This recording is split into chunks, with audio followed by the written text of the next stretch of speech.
We live. Are we live? All right. CABC family, how's it going?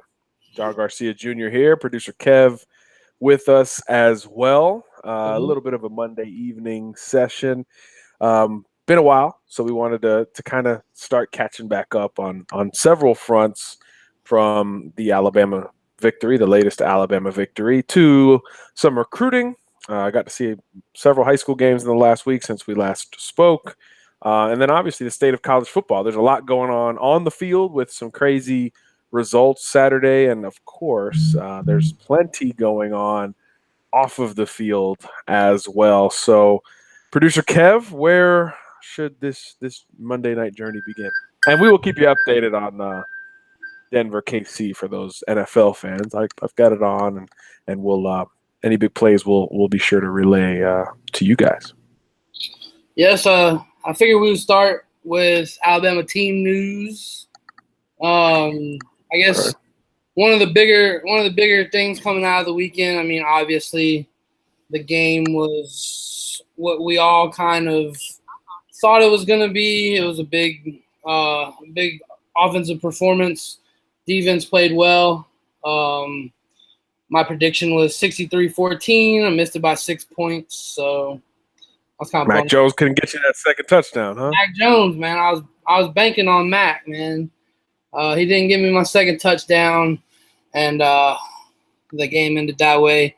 Big news coming out, I think, more kind of injury things going on. Jonah Saban said after the game that he would have been okay to come back in, but obviously with it being Louisiana Lafayette, they weren't going to take that chance of hurting the ankle anymore. Jedrick Wills, have you seen anything on Jedrick?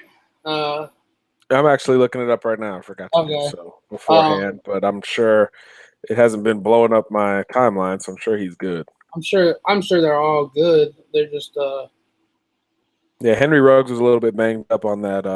Probably the best throw of the game from Jalen Hurts. But Nick after the game, he said none of the injuries were significant. So obviously we'll monitor that going forward. But none of them were significant. So Wills, Ruggs, and of course Jonah Williams, most importantly, all good enough. And like you said, Kev, Jonah could have played if they needed him yeah. there. So that's good news. They got some guys valuable experience. Chris Owens. How about Chris Owens coming in for Jonah Williams, and then Matt Womack replacing Jedrick Wills. But you know the Wills thing apparently was more of a shot below the belt, so we can all understand that.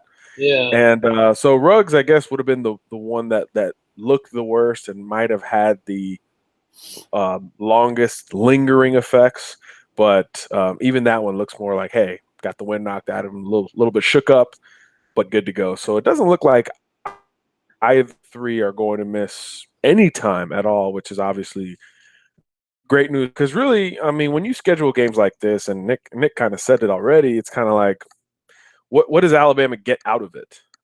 No disrespect to the teams involved, but it's just not as much as playing an SEC opponent in terms of gauging yourself offensively, defensively, special teams. Now, you give yourself the ability to see guys in action, get reps for younger guys. Jalen Waddle had his breakout game that surprised zero people.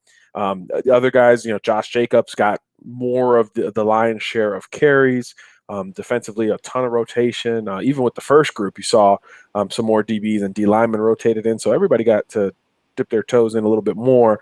But other than experience, not a ton gained from these games. So the fear is always, other than a loss and a historic loss like it would have been, the fear is always injury. It's always, what can be taken away from us in a game like this. So Bama avoided that. It looks to have avoided that. So I think, in addition to anything else we want to break down, that's the most important news to come out of Tuscaloosa Saturday.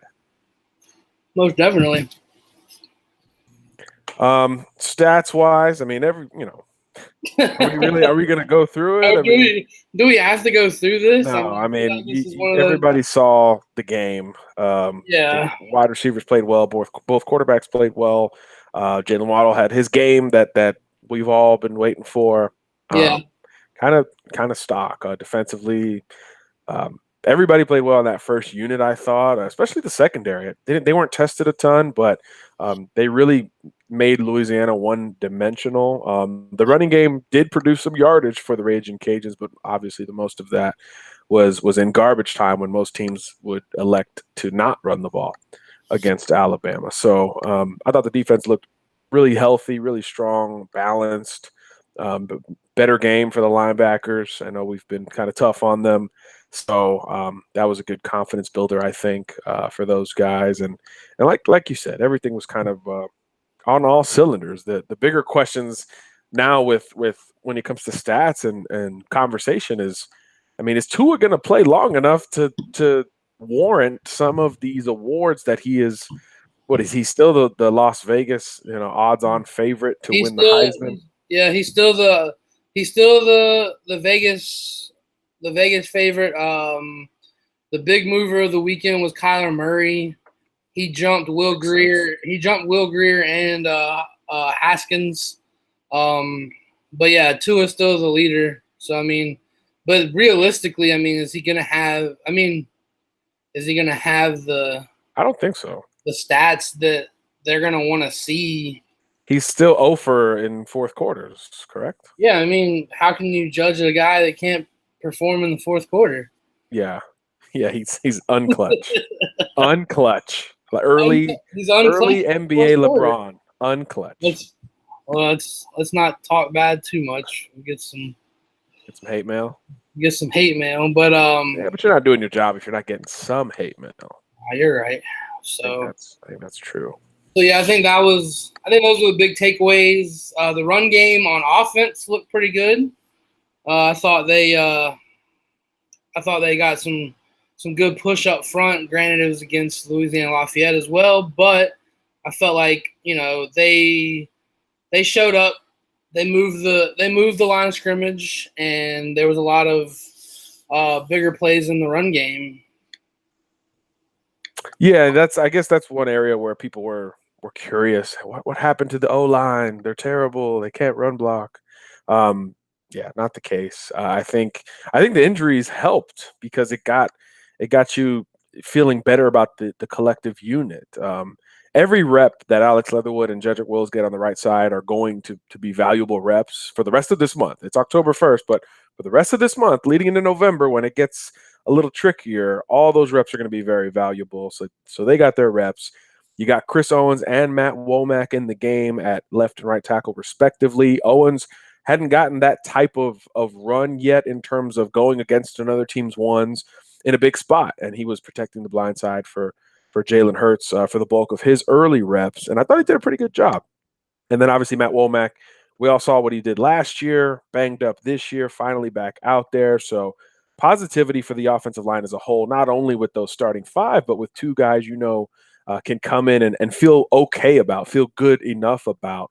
So you don't like the circumstances, but obviously the injuries could have been much more severe. So I think when you look back at Saturday, you got to be happy if you're Nick Saban for getting that type of run out of those top 7 offensive linemen, because like we say at quarterback and all these other positions, you're going to need more than those first couple of guys. It's a fact of football. When you're Alabama, you're playing 15 games a year, right? So at some point, it's pretty much an NFL season. So you're going to need depth everywhere.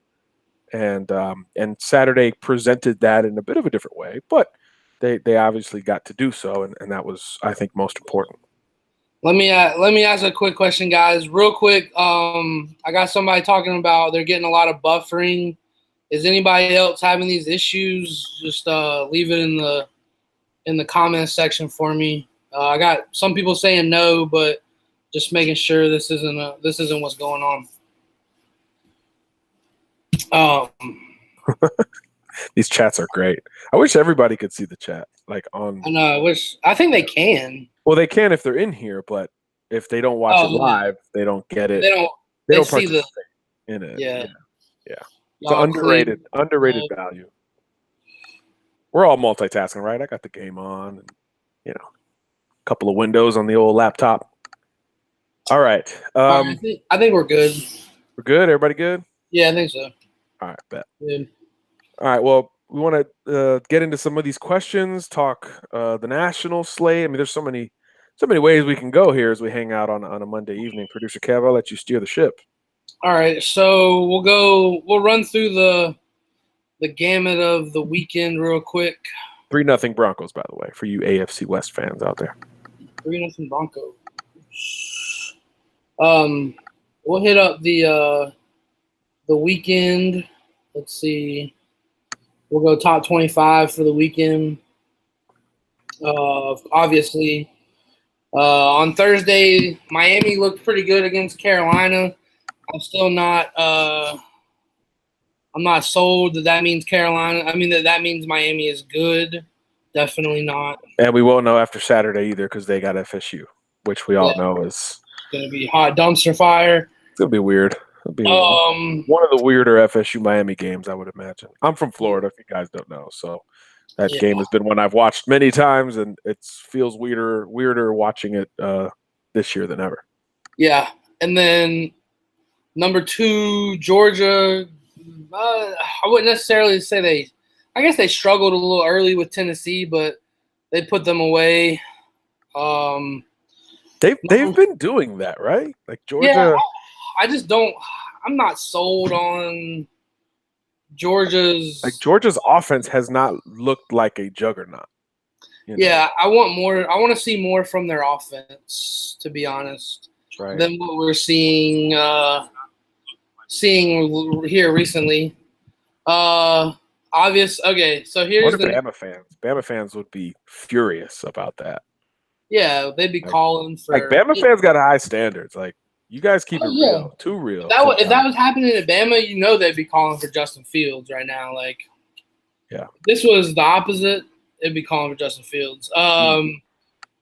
Okay, so the big one that kind of relates to Bama is number 3 Clemson struggle with Syracuse.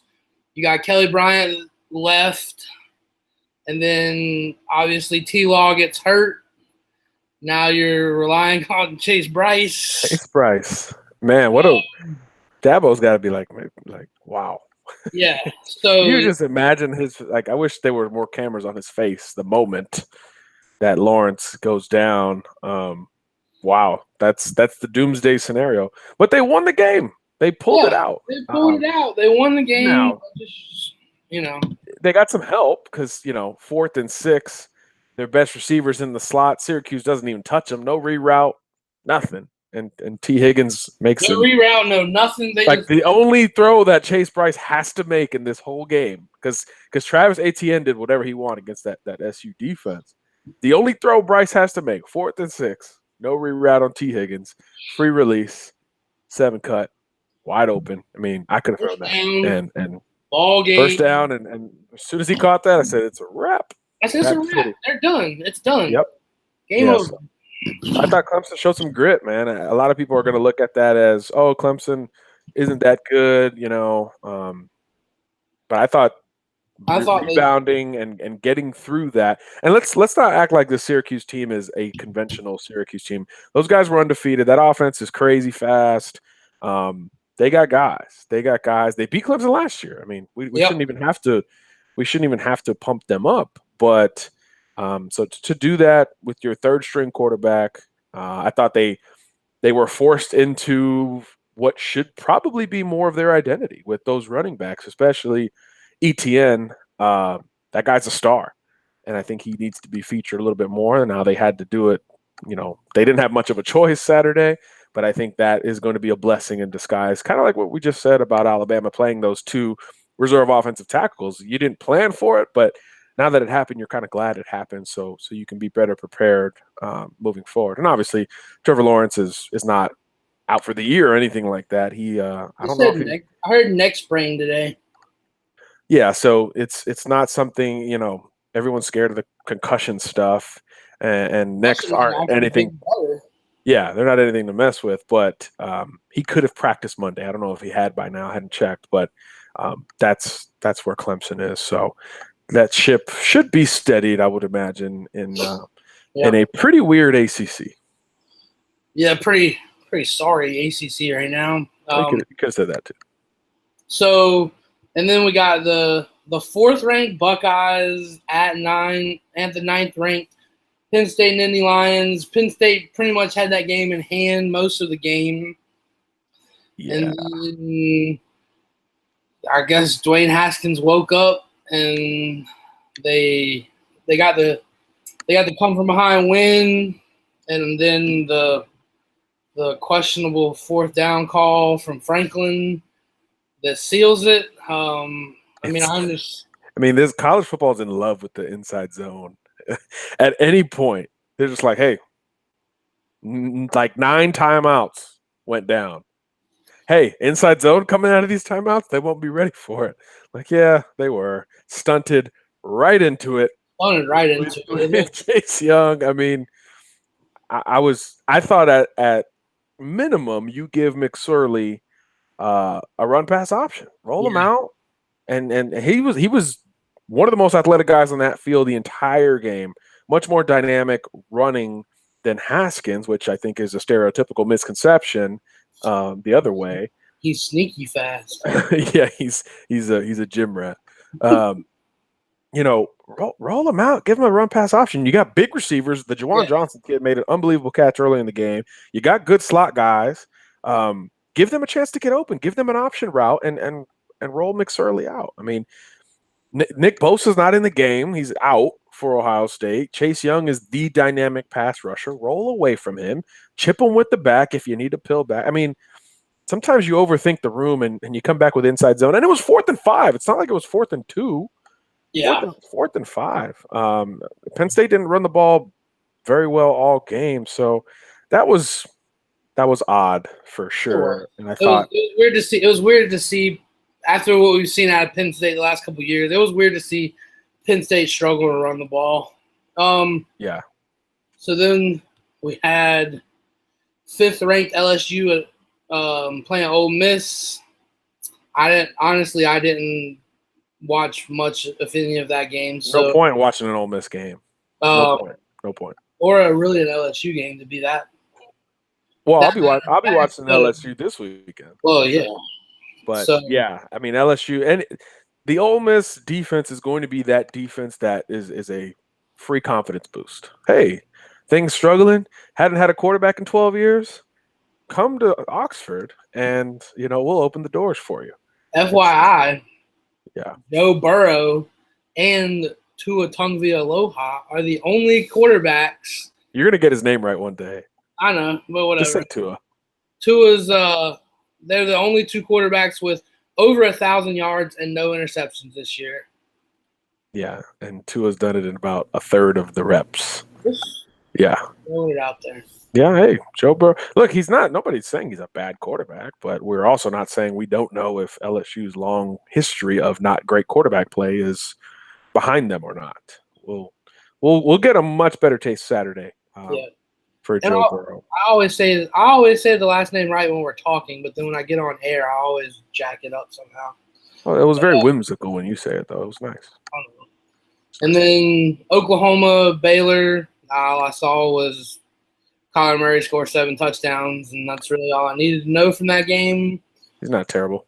Not a terrible player. Then 7-8, Stanford, Notre Dame.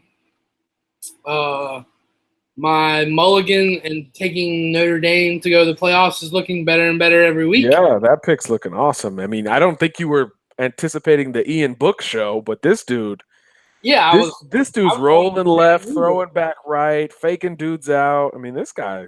He looks like the kid we thought Shea Patterson was going to be. Don't do that. Don't do that yet. But yeah, he's been great. He's been great, and Notre Dame's offense is going to carry it. I thought the defense played well, but that offense is. I mean, you putting up 40 points against Stanford. I mean, that's nothing to sneeze at. So I think. Notre Dame is definitely a team I undervalued coming into the season. We'll see. They always have a pretty blue blood filled schedule, so we'll see how they maintain. But the rest of their schedule is at VTech. That's a win. Home against Pitt.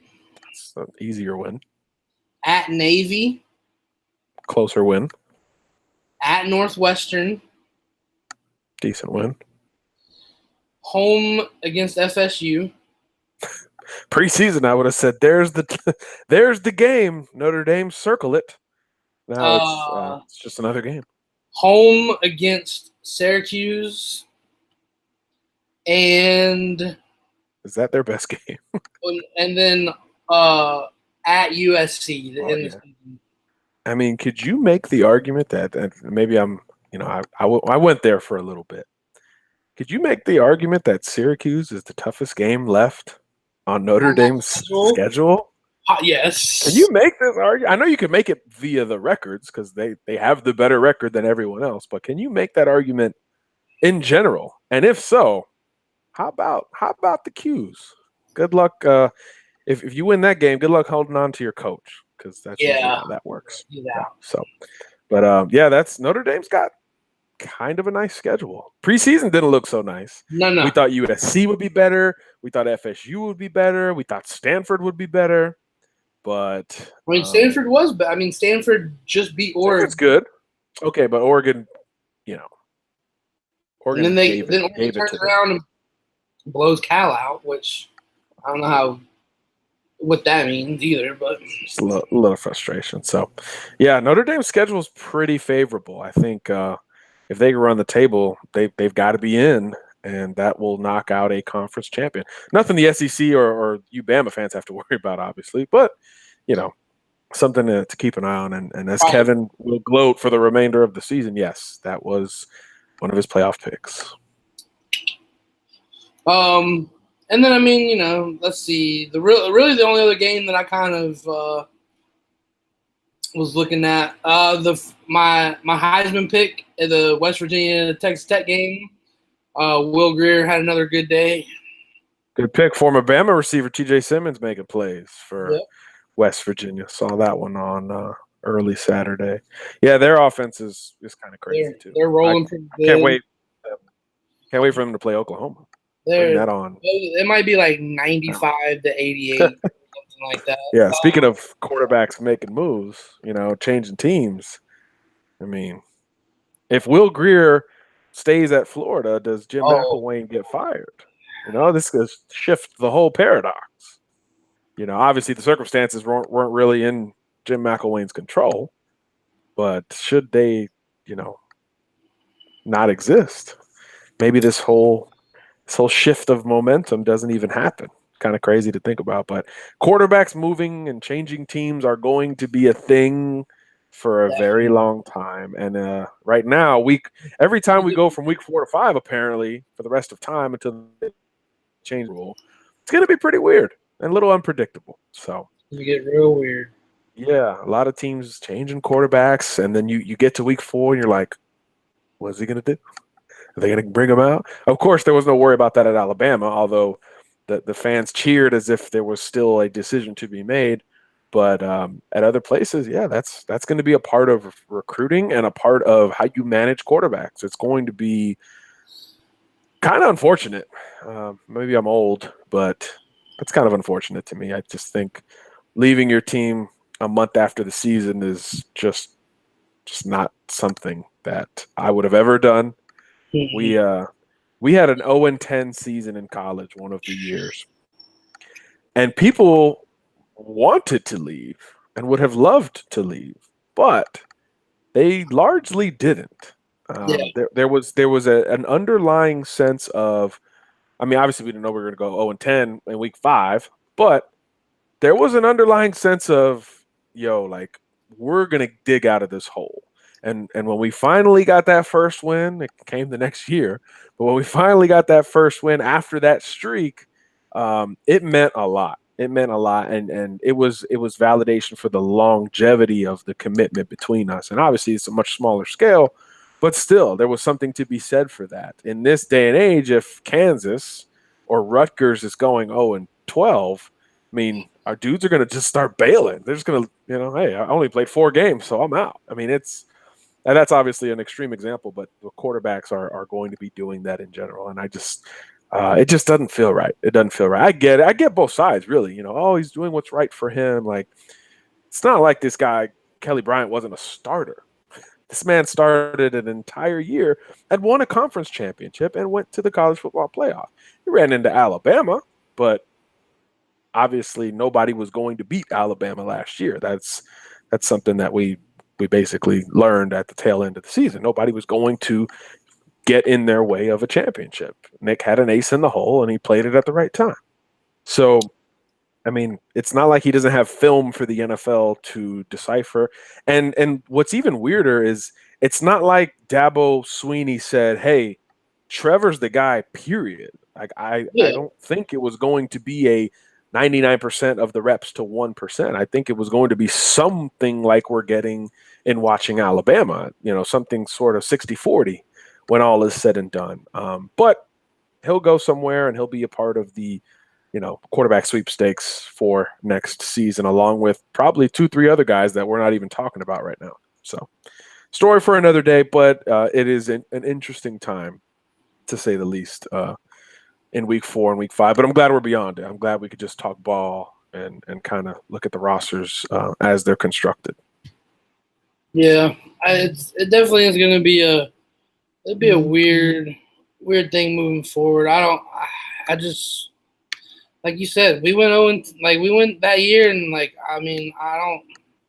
there wasn't people that we were like, oh yeah, like we're leaving, like we're out this bad boy, like we wouldn't, like we just, I don't know, there's that sense of team and that sense of just accountability, man. Like, yeah, like we, you ain't leaving and I ain't leaving. Like, we're gonna figure this out. We're gonna figure this out, and we're gonna win games. And we won 5 games the next year, and then 7 after that, and 7 after that. I mean, right.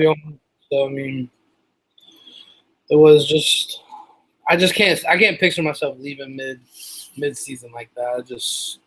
I care too much about my teammates to do that. Yeah, if you're gonna dip in the preseason. Yeah, take the night train. Yeah, that's what we used to call it, guys. We used to go to practice the next day all early, all broken, and then like you get into individual drills, you're like, wait, where'd 24 go? Like, well, he took that night train. He was out of there. Yeah.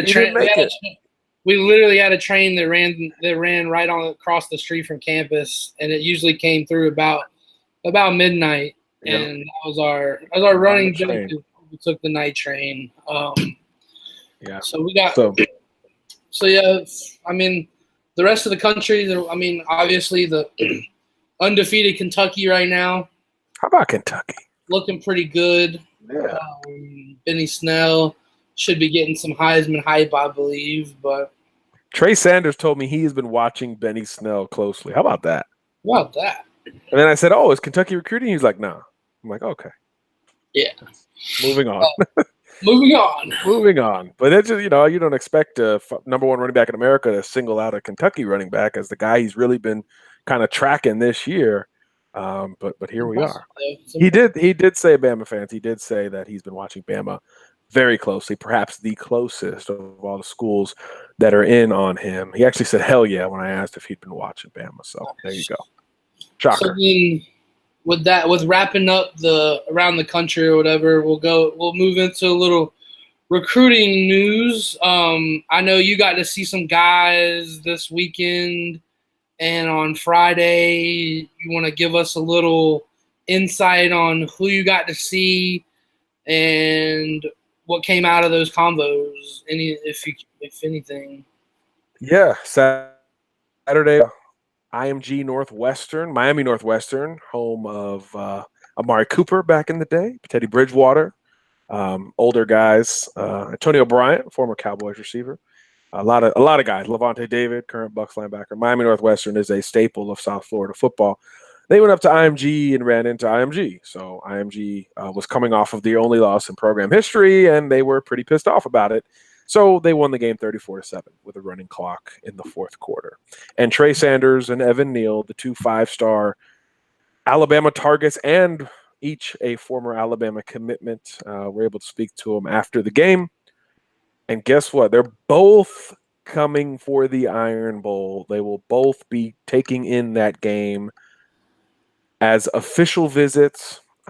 So, and they're both early enrollees. So they're going to cap November in Tuscaloosa for the Iron Bowl, and then they are signing mid-December. So timing-wise, about as ideal as you could hope for, and certainly the most ideal game you could hope for two real premium targets. I mean, let's be honest. Nakobe Dean's probably the guy that I would say Bama would want the most or would need the most in the country. After that, I mean, there's some variation of Clay Webb, Trey Sanders, Evan Neal in some type of order here. So getting two of them on campus at the same time at the end of their decision-making process will be very, very big.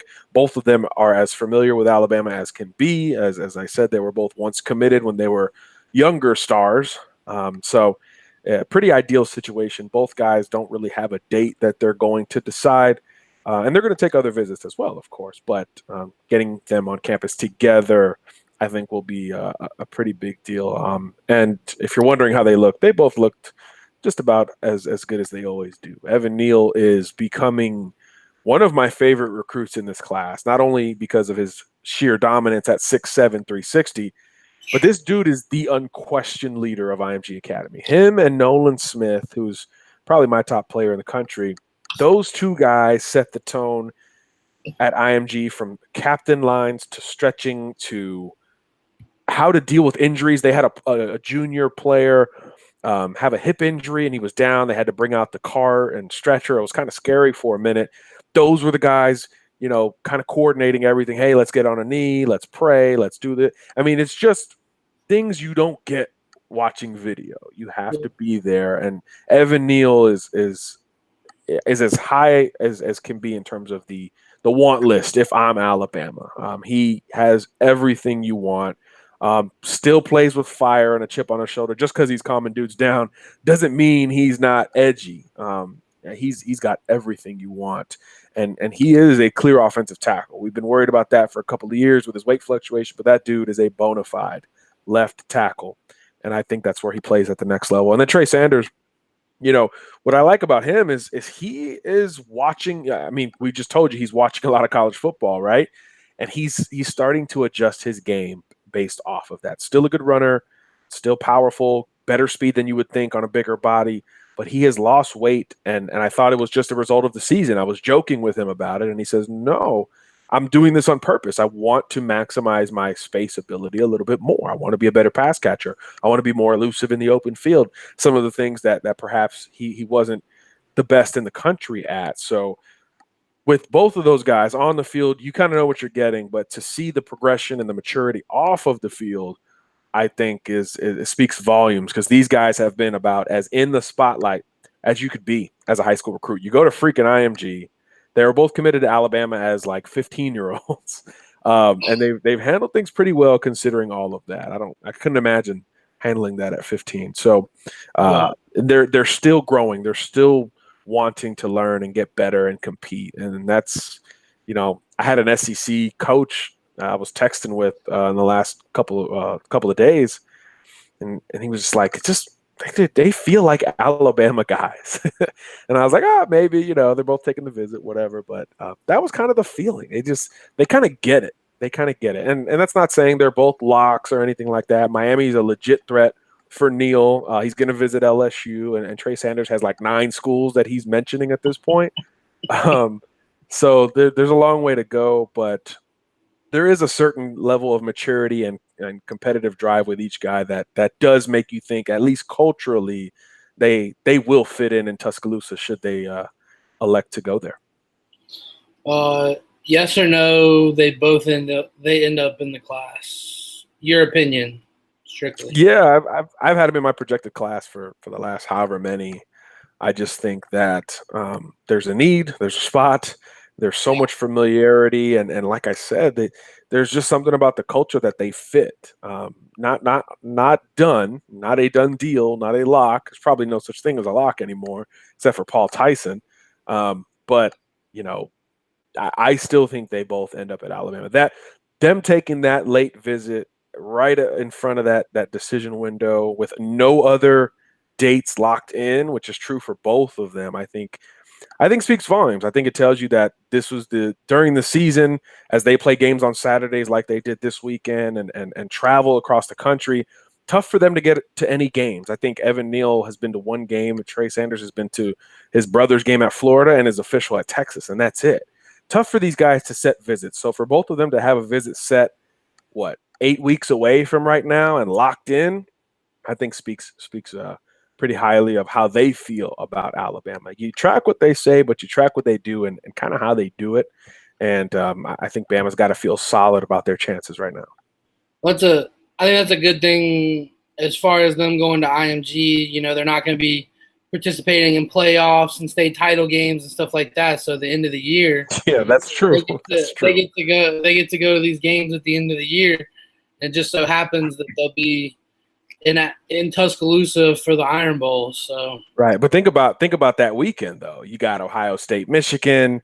You've got Texas, Oklahoma. I mean, you got all the. I don't know if Texas, Oklahoma was that weekend, but my point is, you have big rivalry games with all of these contending schools late in the year, the last regular season of the weekend. So for them to have locked that in so early, I do think says a little bit about how they feel about Alabama. Alabama seems like a fairly safe bet for both, but there's no sure bets out there in recruiting. That's for sure. Any maybe sleepers out of your Friday game? Man, I really like this quarterback. I went to St. Pete Lakewood High School, or they were playing at Dunedin High School, which is right off the coast of Tampa, Clearwater area, if you're familiar. And they got a 2020 quarterback, 6'4", 190, named Greg Spann. He's got 7 offers right now. Miami's among them. I think he's waiting on Florida and Florida State in terms of the in-state school. Hasn't really camped many places, but he's a legitimate dual threat. I put some video up on his 24/7 Sports profile. Greg Spann can sit in the pocket and deliver a ball, quick release, can run outside as well. And what I like most about him is that he leads an up-tempo offense, but Kev, you'll love this, an under-center up-tempo offense that is built on running the football and play action. So you think up-tempo in high school with a kid who's a dual threat, you think it's wide open, right? Like, nope. Yeah. These guys are under center, and he's almost 6'5", so it's a lot for him to get down there, but he's already getting those reps. So if he's in control of that as a junior, it says a lot about his mental ability as well. So I'm a big fan of Greg Spann. Check out his video if you guys are interested. I think he's a guy who's going to compete in the state of Florida for maybe the top quarterback spot in that class. And right now there's an Alabama commitment in the state of Florida in 2020, and there's a Florida commitment in the state of Florida in 2020. Right now it's the Florida kid, the Bama kid, which is Carson Beck, if you guys aren't familiar, and then it's Gregory Spann. So these three, I think, are going to have a fun battle on their hands.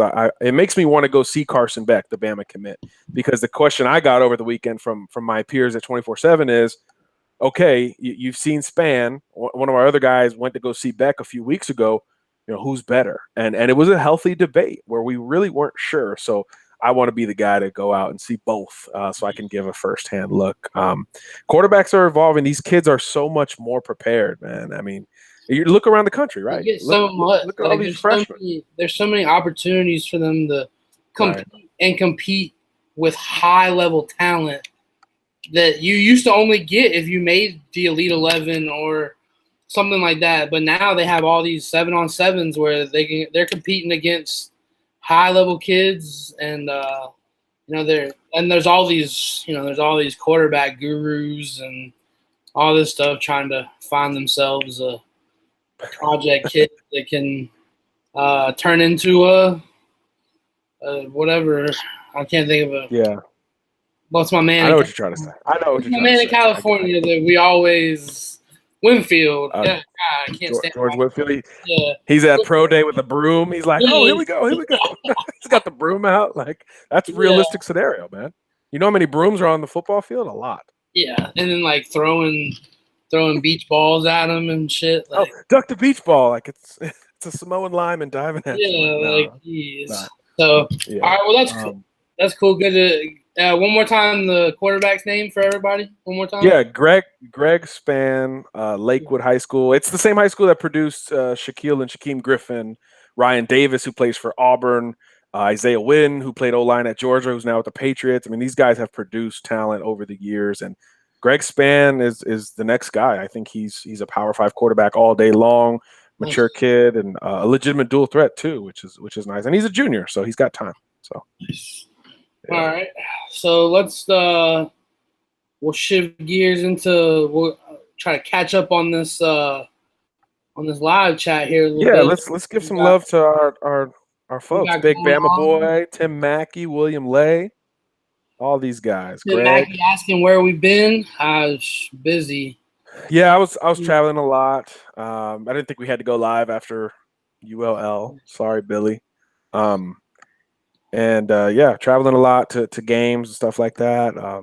Kevin has a full-time job outside of CABC. He does. Had a lot of overtime. Had a lot of overtime I wasn't expecting to work, and so it was just to work. But and the one thing we don't want to do is we don't want to rush a pod. We want to we're recording this on an app called Google Hangouts, and that's what we kind of want to do. We kind of just want to hang out with each other and with you guys, and just kind of catch up on college ball, on Bama, obviously. And on recruiting, so we don't want to rush it. We don't want to go on here for 20 minutes and try to talk really fast and get something out just to get it up. We hope at least that there's a quality angle of the podcast. So we want to Google Hangout like the app suggests. Kev killing the beard, son. Appreciate it. Takes a lot of hard work. How was Waddle not freshman of the week? Yeah, what the hell was that about? Who was freshman? It was the kicker from Florida, Evan McPherson. What did he do? He made 2 field goals. I mean, that's it. Waddle caught 2 touchdowns and returned a kick for a touchdown. He made 2 field goals, and they were pressure packed and all of that stuff. And kickers. I know, man, kickers, college kickers. I guess if you got one who can make field goals, you give them all the love. Here you go, SEC Freshman of the Week, first round draft pick. Just whatever you need. Yeah.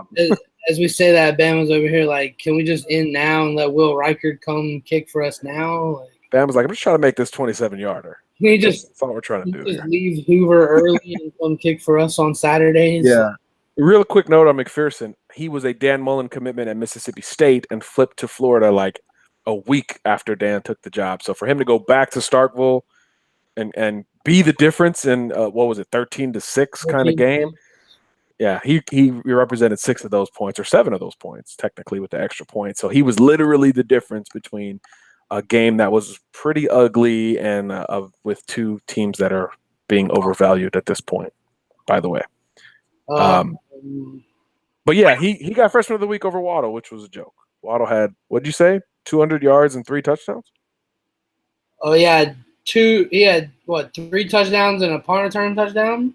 Yeah, I mean, 94-yard and 134 yards receiving, if I'm correct. Remember my stats. I mean, either way, he had over 100 yards receiving, returned a punt for a touchdown. Well, he was named the 24/7 Sports Freshman of the Week, so yeah, I could wake up on that. I mean, it's not the SEC, but it's that's the irony. In the SEC, they're like, nah, but like nationally, with people who do this for a living, all over the country, yes, SEC Freshman of the Week, but not in the SEC because that's college football. I know I'll get this. I know I'm going to get the same answer as we always get, but oh boy, I've been wondering for a while, and you beat around the bush. Which college team do you pull for? Off the record, Roll Tide. Off the record. Oh yeah, we're off the record. We're not live or anything. No, I mean I've answered this. I mean I pull for my guys. I pull for guys I cover. So, for instance, we were talking about Evan Neal and Trey Sanders. I've been able to see them over 4 years each, and they're pretty likable kids. So they go to School X, and School X is on TV, and they come in the game. I'll be hoping that they succeed. It's when you get in this business, you root for kids. You don't root for teams. It just. You're working, you're working. So it's a little different. You still have the passion for college ball and you still love it, but you're not losing your voice on Saturdays. And that's kind of a good thing. Yeah. Let me ask, well, who was your first set of 4-year guys that you got to cover? Like you covered them from freshmen to seniors. Like college freshmen? No, like from high Oh, school. high school. Yeah, Oh, that you got to probably see. it's probably like the Carry Johnson group. Okay. Carry Johnson was at Madison Academy up in Huntsville, and he won 4 state titles, or 3 or 4. And obviously, he went to Auburn, and now he's Now running the rock for the Colin, Detroit Lions, and he's like the Colin, first running back to have 100 yards in like 10 years for the Lions. yeah, First one since Reggie Bush. How about that?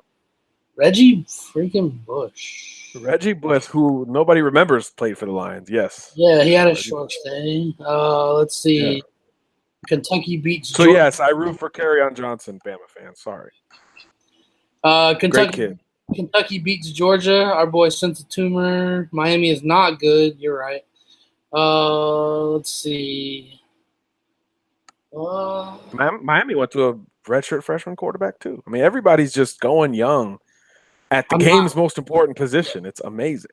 Yeah, I'm not convinced Alabama will have a close game until the SEC championship game. Any thoughts? LSU maybe. I'm not sold on the Tigers from Tim. I'd still think November's tough, man. Yeah. Any of those games could wind up being the game that they get challenged. I think most likely the first challenge will be LSU.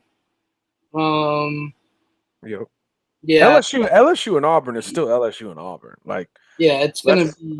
I don't think you're going to dominate both of those guys. Heck, you lost to Auburn last year, and LSU's played you close without a quarterback. So, you know, it'd be almost ignorant to expect these 50 something to something in the teens games when you play LSU. Now, the spreads will remain crazy. I saw the spread already for Arkansas on Saturday, and it's 30 plus. So it was 30 plus this morning. So that is going to remain the same, but Bama hasn't covered those in the SEC. They didn't, or actually they did cover against Ole Miss. They did not cover against A&M.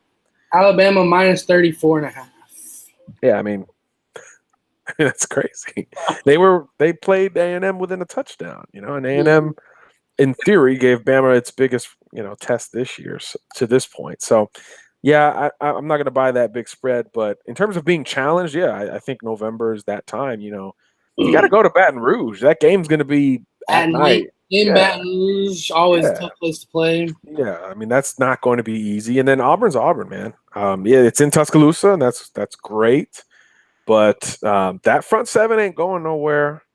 Um, they've got weapons on offense. Now their offensive line might not be as good this year than last year, and they don't have a go-to running back, so that could be a benefit for Bama. But it's still Auburn. That group has been very good on defense. Auburn, LSU, Mississippi State's been good on defense, but obviously their offense has scored 1 touchdown in the last 2 games combined. So their offense is a little different, but Bama didn't really struggle with the Joe Moorhead type of a little bit more of a pro style type of attack.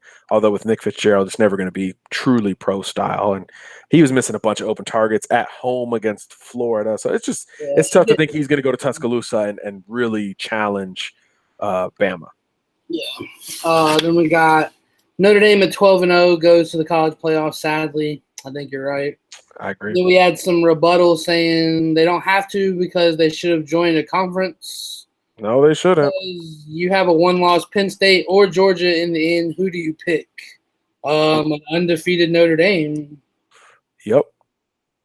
That takes away. That's always been you've never had an independent that's gone undefeated or had so if you have an independent that goes undefeated and you have a 1-loss UGA or Penn State or Oklahoma or any of those have 1 loss, then 12-0 Penn State or 12-0 Notre Dame gets in. I will say the only exception I could think of right now with how good Bama has been is if Georgia's 1 loss is to Bama.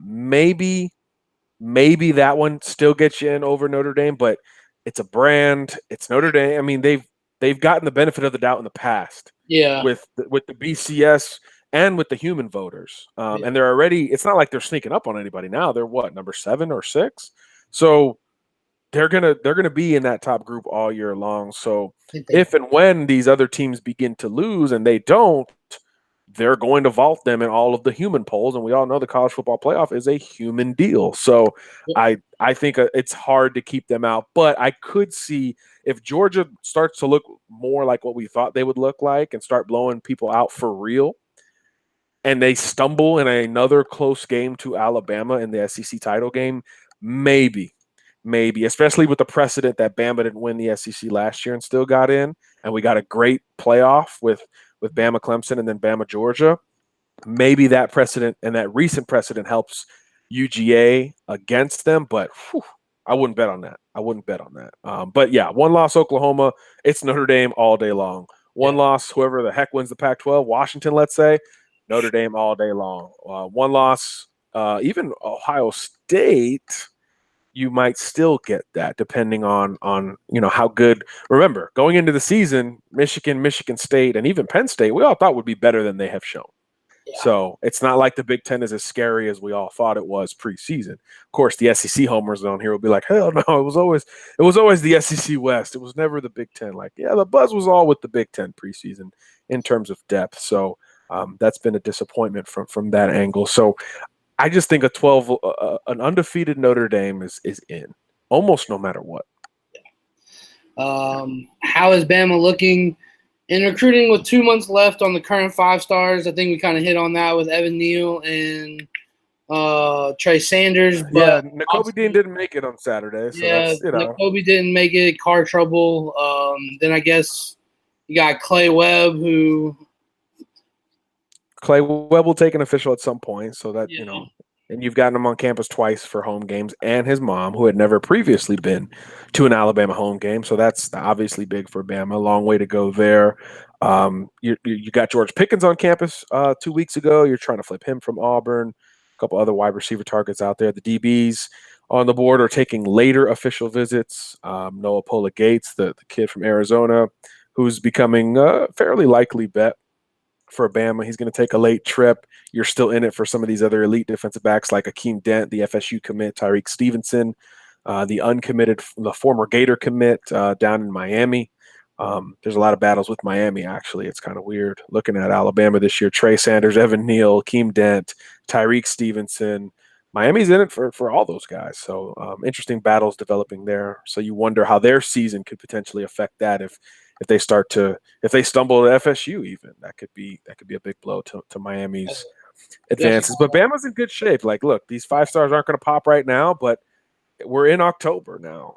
These guys who are early enrolling, which are basically all the IMG guys, Clay Webb is an early enrollee, Nakobe Dean is an early enrollee. All of these early enrollees are deciding 2 months from now.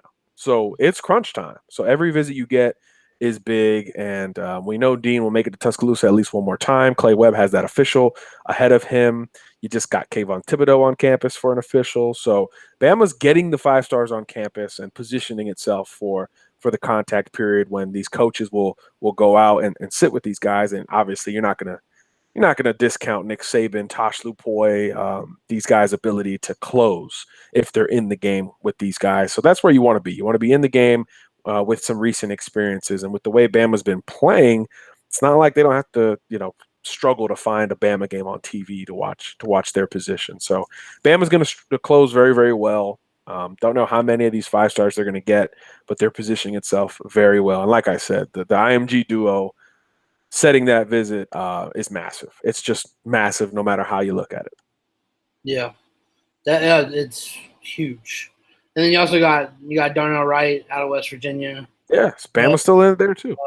So I mean, there's a bunch of names in there. Like you said, they are putting themselves in a good place for all of them, and eventually they'll all be on campus if they haven't already been to campus. And so let's see, we got DJ saying, do you think Bama's official visit with Dean was too soon? And you're not, when it's a 5 star and he wants to take an official, you got to do it. Yeah, you give it to him. Do it. And let's remember, Nakobe Dean has never really had a timeline. There was a time in the summer where there was some buzz, particularly with Bama, Georgia, FSU, that he was thinking about ending the thing. So when you got that mid-June official visit potential, you had to take it, and you gave him exactly what he would have wanted: intimate visit, not a bunch of kids, not a game to distract from. I mean, Nakobe Dean's summer official. Think about this: literally had more time to spend with coaches than Kayvon Thibodeau would have had last week. Then the guys we just talked about, Evan Neal and Trey Sanders, will have Iron Bowl weekend because those coaches got to go win a game on Saturday. There is none of that mid-June. So Nakobe Dean got one of the most intense and intimate official visits possible from Alabama. And this is an intellectual kid. Heck, he got into Stanford, for goodness sakes. So if there's a kid who would appreciate that and you need to spend that much more time with, it's Nakobe Dean. So the setting, I think, helped Alabama in terms of his feeling for the Tide. But we didn't know at that point when he was going to pop. We didn't know if he was always going to be a December guy like Clay Webb has said. Nakobe hadn't said that yet. So anytime a five-star wants to come, you take it. And if it's in the offseason, you can present it in a way that other guys just can't get because of time and commitment. So it's really, you can look at it either way. Hey, you want the last official? Sure, that's recruiting 101. That's the old school game, right? You want the last trip because these kids are impressionable. But when you're talking about a kid who got into Stanford, I don't think the last school that he visits is going to get him just because it was the last and most familiar and fresh example of a school. That kid's calculated, that kid's educated. It's going to be a thorough decision, and I think that's why he's uncommitted at this point.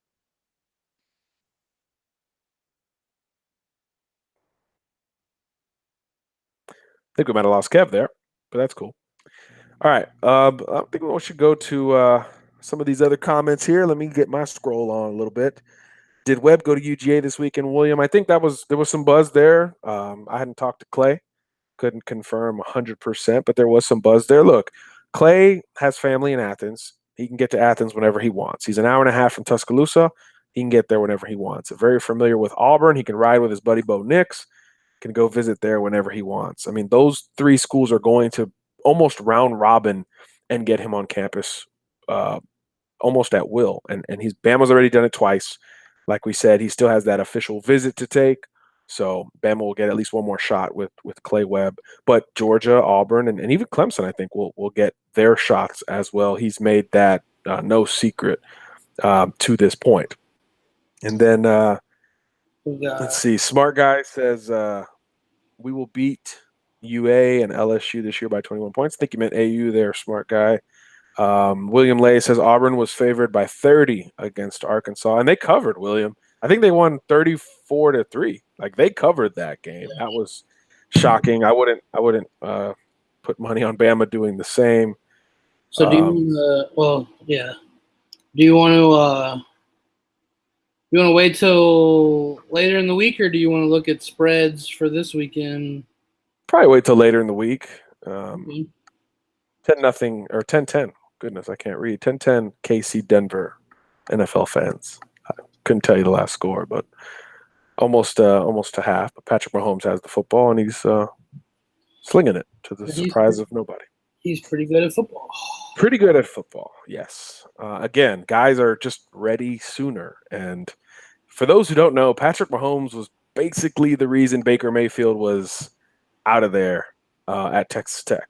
So, yeah. And I wasn't 100% sold on him coming out just because he was another Texas Tech kid that, I mean, have any of those Texas Tech kids besides him done anything in the league? No, I mean, they've had cups of coffee and been on rosters. Graham Harrell, Cliff Kingsbury were backups. But, I mean, Graham Harrell was throwing Michael Crabtree and those guys. That was a great team. That was a great team. I mean, the Texas DB, just push him out of bounds. Just push him out of bounds.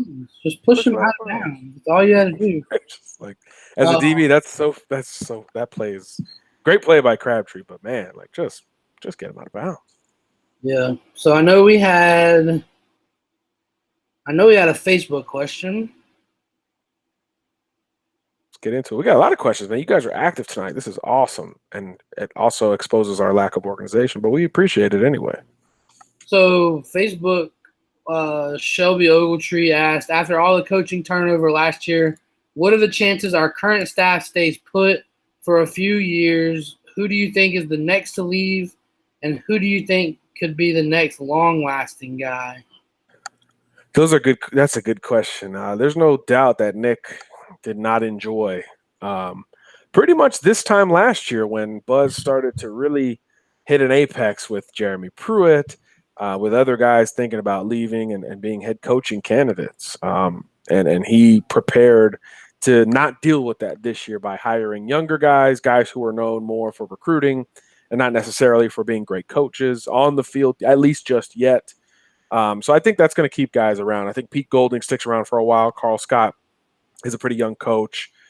Craig Kuligowski has been everywhere, and he just got to Bama, so I don't think he's going anywhere for quite some time. Tosh Lupoy is a first-year defensive coordinator. I think it's a little early to start the head coaching buzz with him, but I'll tell you what, the guy on the other side of the ball has head coaching experience. He has OC experience everywhere, including Alabama, and I know we've talked about Bama turning over so many offensive coordinators the last few years, but with the numbers that Bama is putting up and the diversity of this offense, Mike Locksley has got to be a guy who starts to create some buzz. I mean, he is doing a phenomenal job. I mean, it's one thing to have the talent. We all know Bama has it, but he's scheming guys wide open. I mean, this Louisiana game, was there any contested throws that were made? And that's partially talent, but that's also getting guys open against certain defenses and things like that. These were easy throws for the most part. Now, the Tua to, I believe, Henry Ruggs touchdown had to involve some touch and precision. Jalen Hurts over the top to Henry Ruggs in between three defenders obviously had to require some anticipation. But for the most part, I mean, the Jerry Jeudy catch early, the Jalen Waddle touchdown, Mac Jones. I mean, I love Mac Jones. He's one of my favorite recruits ever. But producer Kev and yours truly could have made that throw. And that's partially scheme. And Mike Locksley's doing a bit of everything. And I think that is going to create something for him. Now, is it this year or some point after? I don't know, but this dude was doing interviews with other teams before this season. So Mike Locksley's name has been hot for a while. We all know what he can do as a recruiter. As he continues to flex his OC muscles, I think he's kind of the next guy, especially if, I mean, Maryland is kind of in a mess right now. We don't know how that's gonna work out. When schools on the East Coast like that, East Coast and now the Southeast, Mike Locksley's name is going to pop up a lot in the next couple of years. But other than that, I don't really see a guy who's ready to bolt. I think a lot of these guys could legitimately hang tight for quite some time.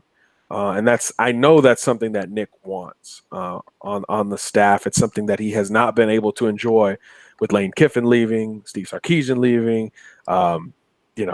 Jeremy Pruitt we just mentioned, just every OC, right? Dable.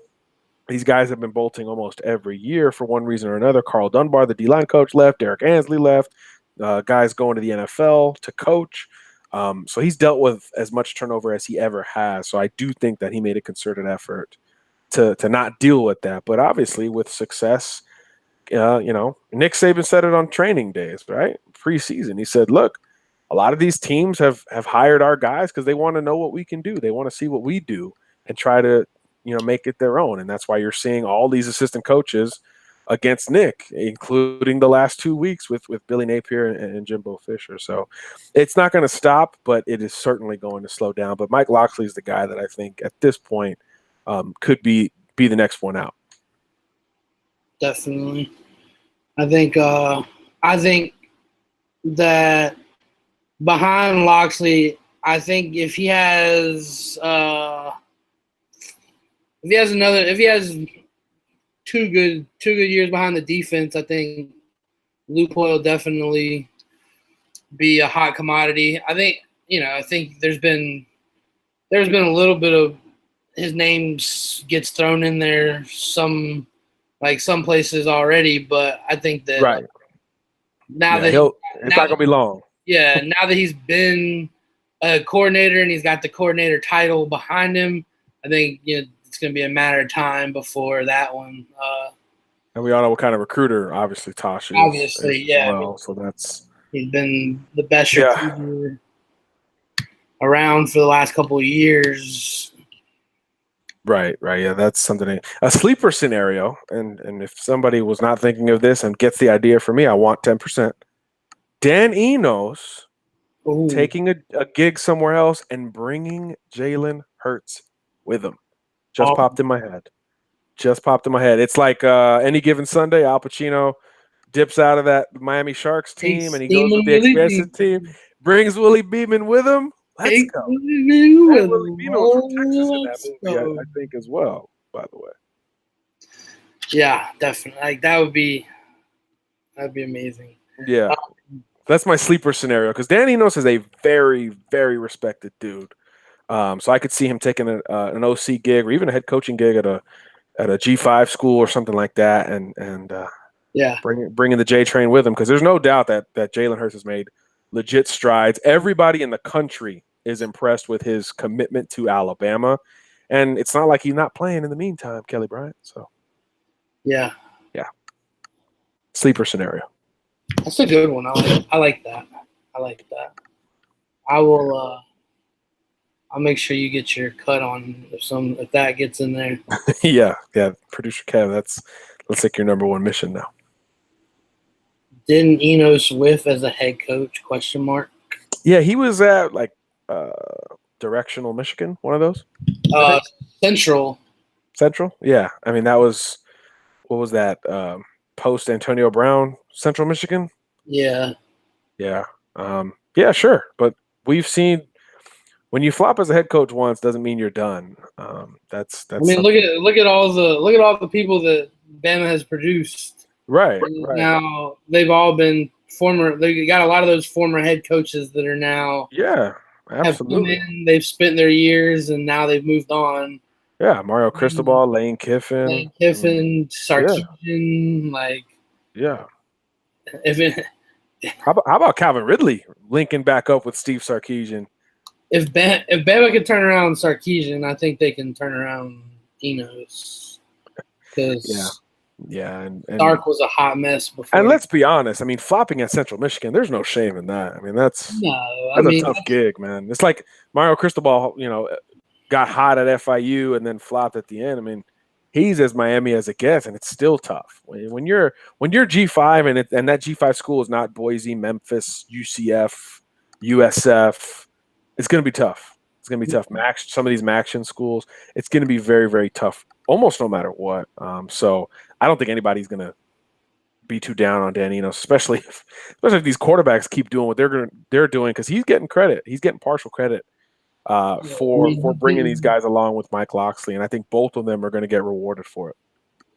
he's gotten a lot of credit because I mean, even now, and of course, the media, ESPN has started to pick up on. Oh my God, Dan! Like making a big deal about Jalen's strides under Enos and talking Yeah, about how he's the guy and he's been all that. So I mean, and you gotta think he's also the OC and quarterback coach at Arkansas for those years with the Allens and yeah. When they were rolling, they played good those those years. offenses did not suck. That's for So sure. Yeah. do you think Bama has a chance with Brew McCoy? Nope. Probably not. Brew McCoy wants to play wide receiver, and Alabama wants him to play inside linebacker, and he's from Cali. That's a lot. That's a lot to ask. So I don't envision Brew McCoy at Bama because I don't know the kid, but if you want to play a position like wide receiver, and Bama of all schools wants you to play inside backer, pretty big contrast there. And if you're public about wanting to play one over the other, usually doesn't work out for the school trying to go against the grain. Ask Bama how it worked out recruiting Kerryon Johnson as a safety, which I think he still would have been in the NFL, but the kid wanted to run the ball, and what was he, the SEC Player of the Year last year, second round pick? I think it worked out pretty good. Jump pass against Bama, right? Yeah, Who is the recruit not mentioned much that you see ending up in the class? it's a good question. Not It's not mentioned much. So I mean, the guy we mentioned the most, I would say, is probably Dean. So if Bama misses on Nakobe, which is very possible, you got to look at these other outside linebackers. You go to Henry To'o. I think he's a guy who you just start to like a little bit more every time you hear something about him. I think he's one that I would I'm say surprised we they're don't not give higher enough. on him already, to be honest. I mean, Yeah. I just think that it's tough because the spots are so limited. So when you're talking about a certain position, only a few guys come up. I know. So he probably hasn't gotten his due with us at CABC. I think Noah Pola Gates, the safety Yeah. corner combo guy from Arizona. I watched his tape on the show and did a live eval, I don't know, 2 months ago. And I didn't say he was at the same level, but there was Minka Fitzpatrick type versatility on that tape. So that's nobody would be mad at a light version of Minka Fitzpatrick, right? No, Um, not at all.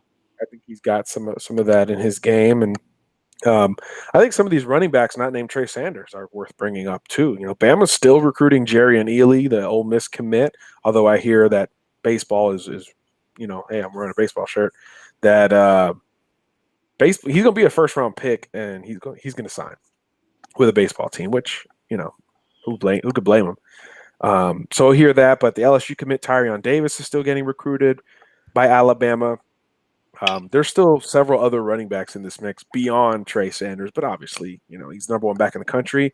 He's going to get his due. So I think almost at every position you could look at a guy who you could easily see in the Bama class and say, we should probably give that guy a little bit more attention. I mean, even on the offensive line, we talk so much about Neal and Clay Webb, but Kev brought him up. Darnell Wright. I mean, there's a lot of people who think it is legit Bama or Tennessee, and if it's Tennessee, he's going to play early, closer to home, all of these things, but we all know what Bama offers. So, if anything, the battle for Darnell Wright seems smaller in terms of who you have to defeat to win said battle than a lot of these guys we're mentioning. So maybe he's one we should mention. Siaki Ika is another one. Big fan of his game. Bama's recruiting a bunch of D linemen still, but he's one that should definitely be brought up and talked about more than we've done.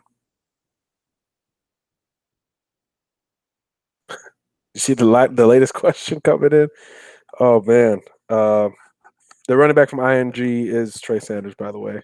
For Hartman, who just asked that. DJ, how do the Avengers beat Thanos?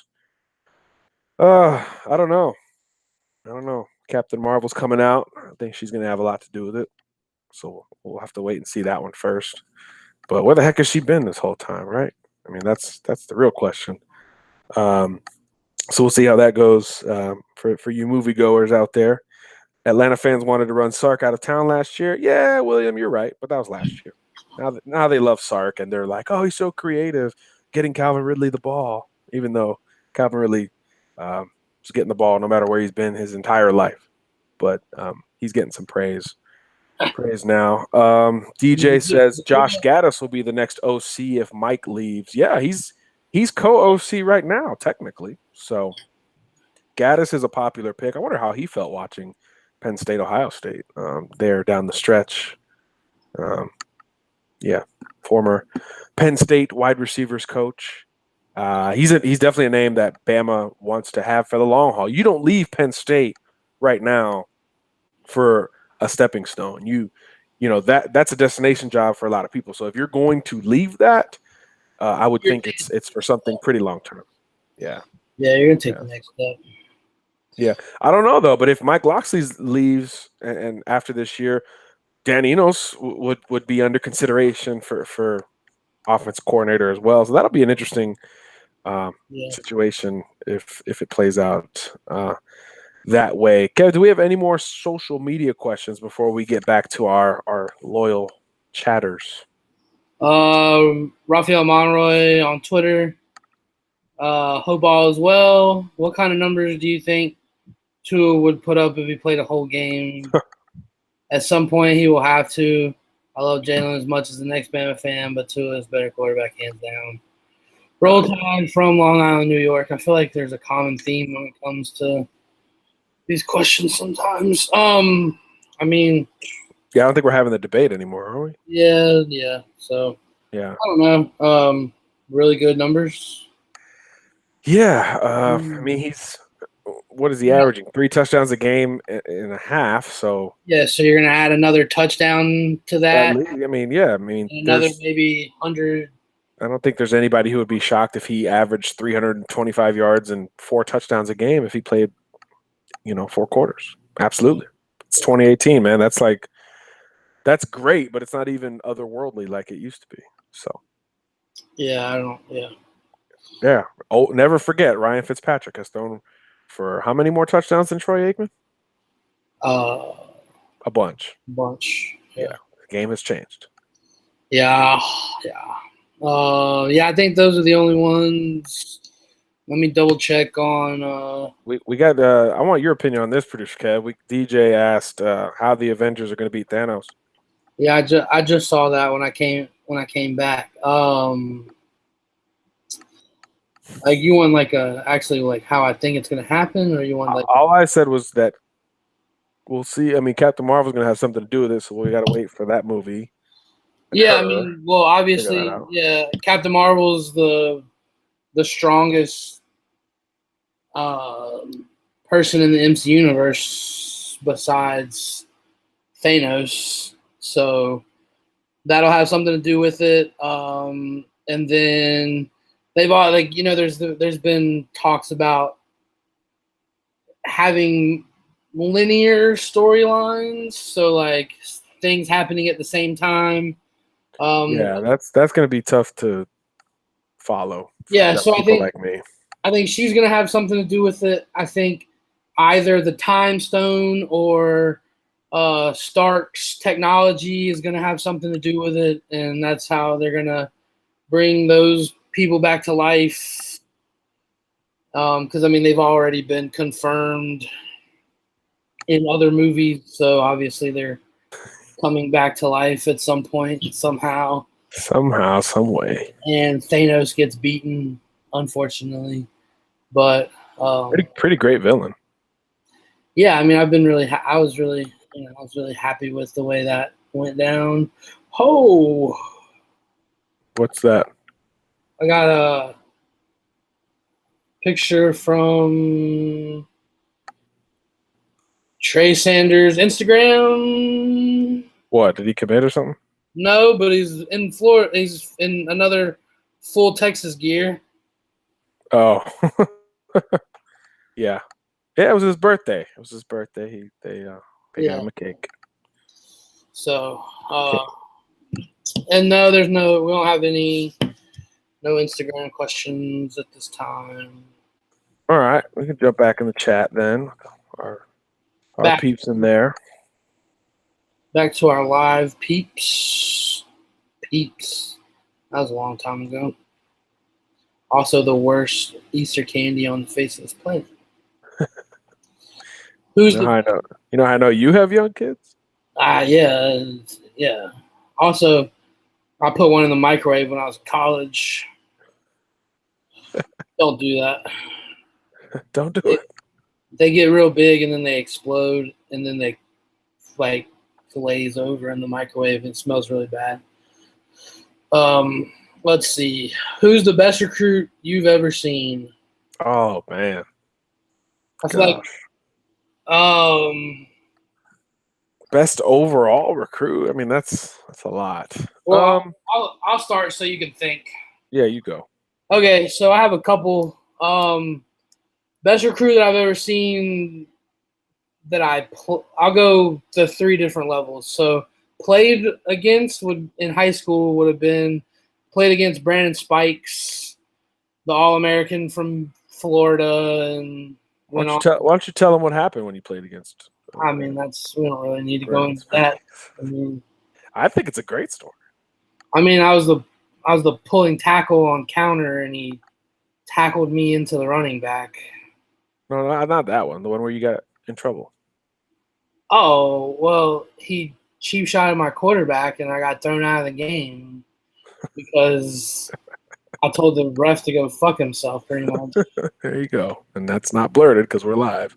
So There you So go. yeah, I mean that's pretty much what happened. I got thrown out of the game, the last game of my senior year Of high school. of high school, because I told the ref to go F himself because he didn't throw a flag on a cheap shot on our quarterback. So Would you have thrown a flag on Brandon Spikes?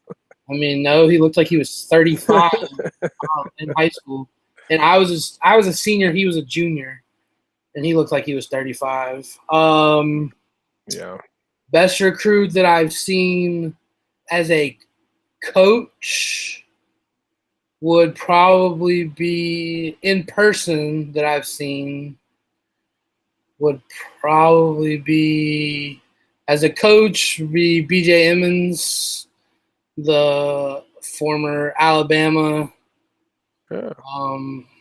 Alabama running back. I played the team that I coached played BJ, Caleb Farley, another one from Maiden High School. He's now a starting corner at Virginia Tech. And Landon Dickerson, who's a starting offensive lineman at Florida State. But that doesn't really say much. But so those would be my coaching ones. And doing this type stuff, the best one I've seen in person doing this would probably be Quentin Williams or TD Moultrie. Two SEC players right there. Yeah. Somebody in the chat just asked if Wandale Robinson just committed. That's why I'm looking crazy on this thing. Oh. Producer Kev isn't putting himself on there. Yeah. I don't see anything on Wandale at the moment. But he's also the answer to the other question we had in chat in terms of who would be the second receiver if it wasn't Pickens. It's definitely Robinson. So on the Ohio State site right now, I don't see anything. If our Ohio State site doesn't have it, it ain't there. They're plugged in. So Wandale was talking about a mid-October decision. So I think Bama, Ohio State, Nebraska are going to be his schools, or are his schools. Took the official visit to Alabama 2 weeks ago now. Glowing reports. They're talking about him as Jalen Waddle 2.0, which every slot receiver type would appreciate. So, yeah, to my knowledge, he is not done with the process, although his final official will be to Ohio State. So the Buckeyes will have their shot. But they just got Jamison Williams, another guy that Bama was in on. So I'm not sure on the Ohio State board how many more slot guys they're going to take. I'm not sure. They're losing a lot of receivers this year, but I don't know how many how many receivers Ohio State is going to take. But I do know that at one point Wandale Robinson was kind of, they didn't know. Like our insiders didn't know for sure that he was a take for Ohio State. And obviously now that he set that official, we assume he is. But at one point it was not 100% sure. So take that for what it's worth there. A little fun fact in the receiving statistics. We got Jerry Jeudy, Henry Ruggs, Devontae Smith, and Jalen Waddle are all in the top 12. Judy's 4, Ruggs is 7, Smith is 11th, and Waddle is 12th. And what? Receiving yards. Oh, really? Yep. Huh. A receiver from Vandy leading the way. In the SEC? Yeah. Yeah, Vandy's a little more balanced this year. Good for Derek Mason. Yeah. And you lose Ralph Webb, you're probably gonna throw it a little bit more. A little bit, yeah. Yeah, so good for them. Don't know if it'll matter, but good for them. So anyway, so just real quick, that was Jamison Williams, the one who just committed. William Lay, he's the one who just committed. Wandale Robinson could be the next Bama commit for all we know. He's about 2 weeks away. DJ asking, how did the linebacker from Carver look? I think his name was Kashawn. Yeah, he looked good. That video is up on his profile right now. He had a pick six. He had about 7 or 8 tackles. He rushed the passer well. Carver uses him as a stand-up outside guy, like a traditional sense, outside 3-4 backer or 3-4 outside backer. And he does a little bit of everything. Big, strong kid. I mean, you talk about looking the part. 6'2", 225.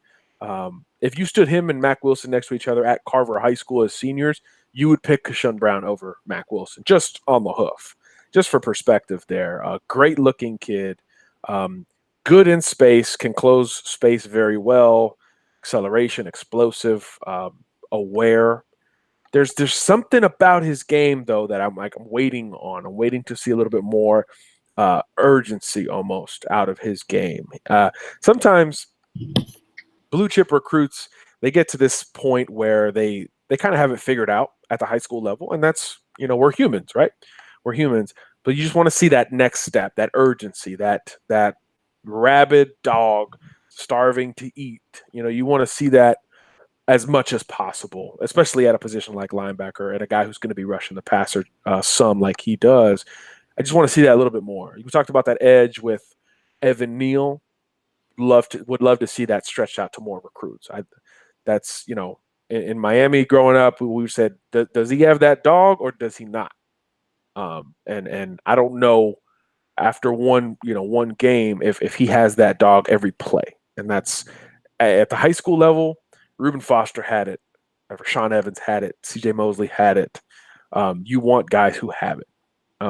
And so Kashawn Brown is a guy that I'm definitely tracking closely. And again, if Bama misses on Nakobe Dean and Henry To'o stays out west in California or somewhere in the Pac-12, Bama's going to have to look for secondary options at inside backer. And they offered Kashawn Brown back in the day. He's still undeclared. So I think he could be a pretty nice fallback option. And you always want kids in state. And another, Montgomery Carver's given Bama some pretty good linebackers. Sean Dale Hamilton, obviously Mac Wilson right now. So going back to that well would not be a terrible thing for Alabama. You got to have backup options. But when we spoke to him a couple of weekends ago, he said Alabama hadn't been in consistent contact. So we'll see if that changes. But he's in no rush, and I think that's probably a good thing for his own recruitment. I'm not going to say what William Lay said. I'm not going to say it on the air. No, we're not giving that anymore. It's worse. It's worse than Kevin cursing on here. It's just bad. We're not going to give that anymore. I'm still trying to think of the best recruits that I've seen. There's so many now. I cheat though because I get to go to like the Army Bowl and Under Armour games, so I've seen just about every 5-star over the last 7 years. So it's a little bit jaded. Do just a straight high school game. Like the most honestly, you talk about the most dominant high school games I've been to. Henry Ruggs 2 years ago, in a losing effort, had to have had about 400 total yards, 5 touchdowns, playing quarterback for Lee High School in Montgomery. This kid was just you just couldn't tackle him. You couldn't tackle him in high school. He had one of the best high school performances I'd ever seen, and that was the day that we said, okay, Henry Ruggs is going to be a lot better than we thought, and we started, boosting him up a little bit more. He got into the Army All-American Bowl, and obviously you guys have seen what he's done as an underclassman at Alabama. One of the most dominant games I had ever seen. Rock Thomas in high school, just unreal, an unreal running back. Still probably my favorite running back performance at a high school game. They were playing Oxford High School, where Clay Webb goes, was playing Clay Chalkville at Clay Chalkville, and this is when they had that state championship type team every year. And on one drive, Rock Thomas had 108 yards rushing because even after penalties, he was still racking up yards. So he would run for 20 yards and get the first down, and then on second down they'd have holding, so they would move back. So he had so much attention, and it didn't matter because he was so good that he had over 100 yards on a drive, which is I'd never seen that. Just an unbelievable back coming out of high school. Easy evaluation there. in terms of the state of Alabama. Any Reuben Foster game is up in this conversation. That's how good he was in high school. Dominant. Marlon Humphrey in high school, dominant. Loved watching him play. He got bored. Marlon Humphrey got bored in high school because nobody would throw him the ball. And now he's covering Antonio Brown and winning NFL games. He was great in high school. Going down to Florida, Derrick Henry was a cheat code. Think of 6'3", 2 whatever he is or was, 240, playing high school ball at running back. That alone is crazy because in high school, your average running back's probably 185 pounds, right? Not only that, but he was playing low-end football in terms of classification. He wasn't playing against, the big schools in Miami. He wasn't playing against the big schools in Orlando and Tampa. No, he was playing against schools on the Florida-Georgia line. So it was terrifying. He was bigger than all of his offensive linemen, and it was a literal cheat code. It looked like you were playing your little brother on Madden. And you when he went to the bathroom, you put all his ratings down. Like it looked like that. It looked funny. Like it looked funny when Derrick Henry played in high school. So those are some of the memorable performances. But obviously, when you get into the All-American games and all that, you go Myles Garrett, Cam Robinson, and Rashaan Evans, Tony Brown. It's just the list goes on and on. Trevor Lawrence, multiple times, unbelievable. Tua. There's so many to go to. So it's tough to say the best recruit I've ever covered, but those are some of the best performances I've witnessed with these here eyeballs. Nice. I like your Derrick Henry story. I can only imagine. Bro, I can only imagine watching that. Like, it was dumb. It was dumb. it was so dumb. It just didn't look. It looked like he should have taken a senior red shirt in high school. Like, oh, I'm just gonna sit out this year and go to Bama. Like, oh, okay, cool. Like that's nice of you, Derek. That's a community service kind of thing. yeah. But it was crazy. But hey, it worked out for him. He's literally the all-time leading rusher in the history of high school football, still, I believe. So that's something that you could never take away from him. And for a guy who throughout high school people were wondering if he could even play running back, that's pretty cool. Yeah. Yeah. Okay, I'll go back for one more from the most dominant ones that I saw. This was when I was in high school playing, and we had an off week and we went and watched a different game. One of the most dominating performances I've seen from a running back with my eyes, and might not. T.A. McClendon. Oh yeah. Went to NC State. NC State. He was from Albemarle High School. He held the record for a long time for rushing yards and touchdowns by running back in high school. Watched him play and score probably 5 touchdowns in a game and have 300 yards. Yeah. On an easy day. I'll tell you what, speaking of North Carolina running backs, you brought him up. I mean, B.J. Emmons in high school. Trust me, I used to have to try to stop. Yeah. My defense had to stop that, and it was not easy. It wasn't. B.J. Emmons was a bully who enjoyed bullying. Oh, he enjoyed it so much. Like if you got one on him, he loved it. Yeah. Now I'm really coming. Like it was so fun to watch. And that was that class where it wasn't a great running back class, so he just shot up the rankings. One of my favorite kids of all time. Hopefully things get worked out with him. But yeah, that was his high. I was living in the area when he was a junior and a senior in high school, and I got to see him a lot. And there was never a very good performance. They were always great, excellent.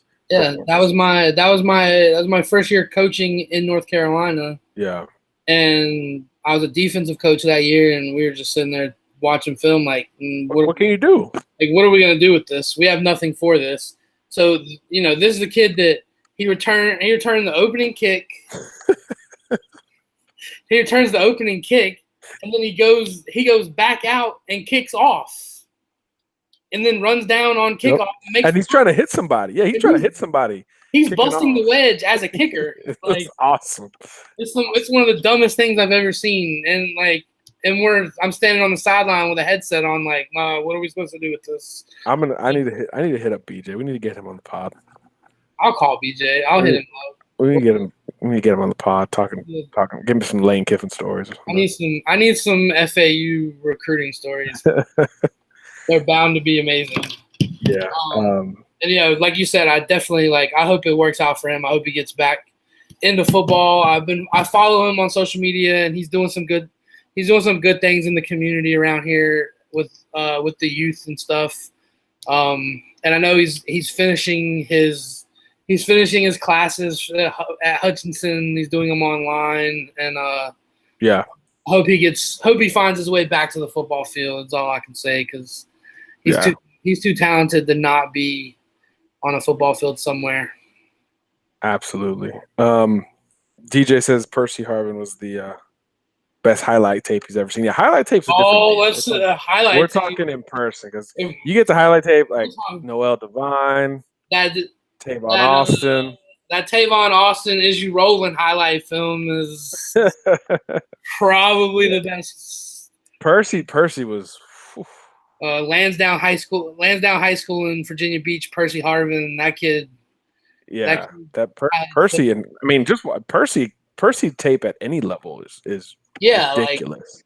It's acceleration, him and Dalvin Cook accelerate.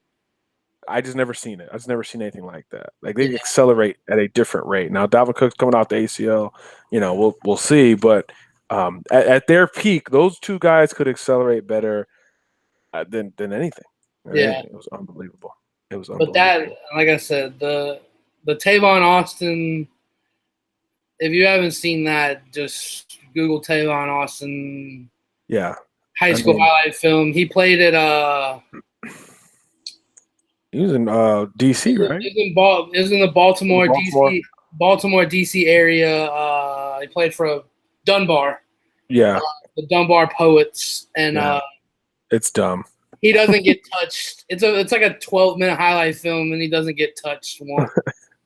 Yeah, top 5 highlight tapes, just off the top of my head, no order. Percy Harvin, Tavon Austin, Noel Devine, Reuben Foster, and sneak another one in there. I don't know. I mean, Rock Thomas, maybe. So good. Just so good. I mean, it just depends what you're looking for. I'm sure Lamar Jackson's was awesome. I didn't watch his. Well, I mean, all I've seen is that viral clip where he stops. Yeah. I can only imagine what the rest of that highlight film looks like. Yeah. That's a fun conversation though. Highlight tapes are great, and now they live forever, so that's cool. Yeah. Another good one that I saw in high school was the Chris Leak High School highlight tape. That thing, North Carolina guy. Yeah. That thing's impressive. He led the country in yards and touchdowns his senior year. You know who had a great high school highlight tape? Will Greer. Speaking of North Carolina quarterbacks. Davison Day.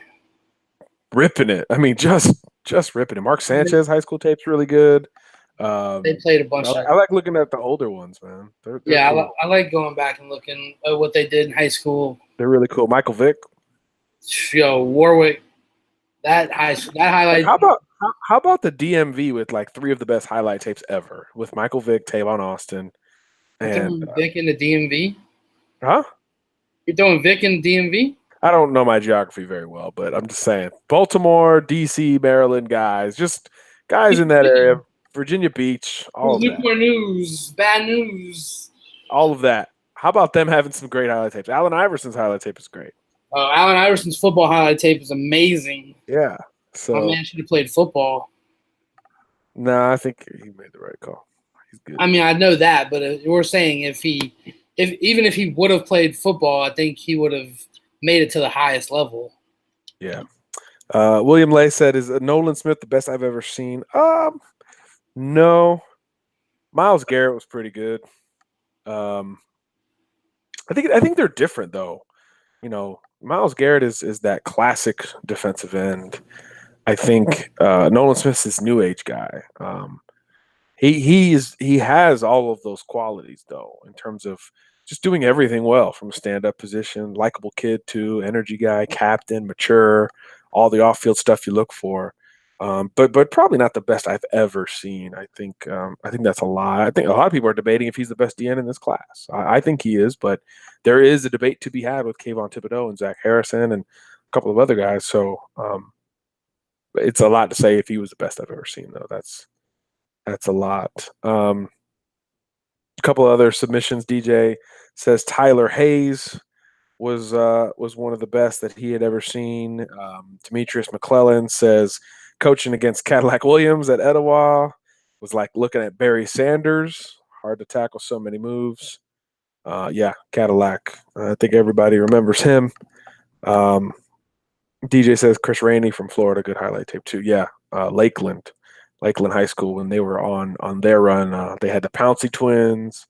They had a bunch of dudes, a bunch of good players who ended up at Florida and other places as well. King James, yeah, King James had a good highlight tape. I never watched his football tape though. I never watched his football tape. I've seen clips. Never seen LeBron's football tape. I'm sure he was getting jump balls left and right because he's what 6'7", 6'8", 6'9", whatever he is. Yeah, I'm sure that was ridiculous as well. So it's cool to look back. We appreciate you guys wanting to look back with us a little bit. Yeah, we've seen a lot. We've seen so much sometimes that we forgot. Like we got to go back. Like, oh yeah, this kid was amazing, so it's cool to look back at stuff like that. That's like we said, we just want to come in here and hang out sometimes, and we've gone over 90 minutes, well over 90 minutes here. So for each of you guys who joined us, we do appreciate it very, very much. This is kind of an in-between show, but we just wanted to get on here and talk a little bit about Bama recruiting, a little bit of everything in between, and of course the state of college football, because a lot going on mid-season, and it's a good time. It's a good time. So we'll probably wrap it up there. We appreciate you guys jumping on board with us. For Producer Kev, I'm John Garcia Jr. Thanks for listening, everybody. God bless. Garcia out.